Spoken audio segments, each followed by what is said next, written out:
Interior Cabinet Secretary Kipchumba Murkomen has tonight issued fresh directives to police officers on the use of force and firearms, particularly during public protests.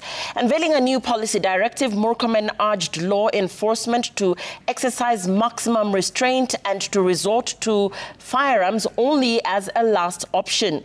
He stressed that any use of lethal force must strictly adhere to legal standards and be proportionate to the threat posed. Speaking in Maralal, Samburu County during Jukwa La Usalama forum, Murkomen emphasized that force must never be used as a form of extrajudicial punishment. Olale with the details. In response to mounting complaints of police brutality resulting in deaths and serious injuries,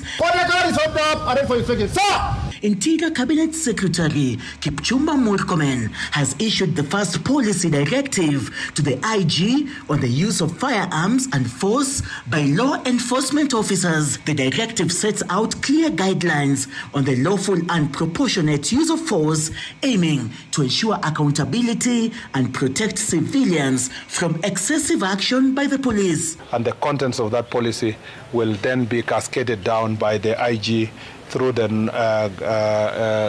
existing framework. In the new policy directive, CS Murkomen has directed that a police officer may only discharge a firearm if they have reasonable grounds to believe that a person is committing or about to commit an act likely to endanger life or cause serious injury, and no other means exist to prevent the danger.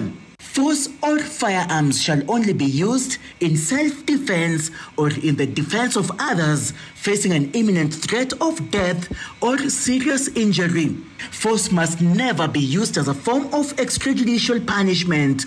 No additional force is lawful once a suspect is safely and lawfully detained. People should stop this idea that I had directed IG in any way in the past.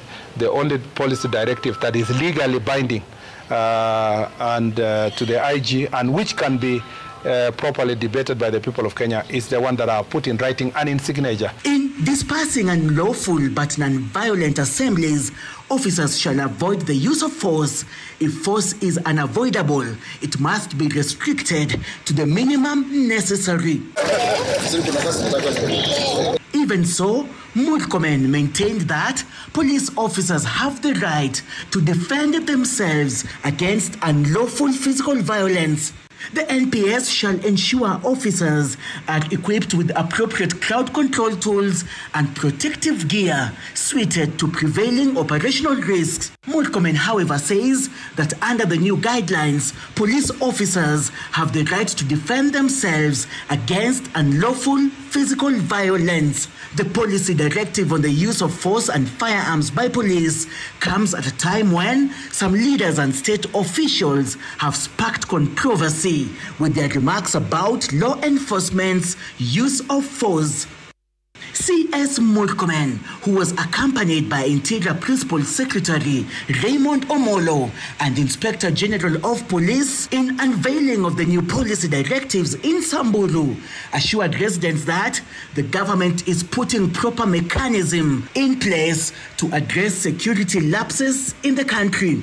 The inaugural policy directive on the use of force and firearm by the National Police Service coming at a time when there has been public outcry about police excesses, some instances leading to the loss of lives.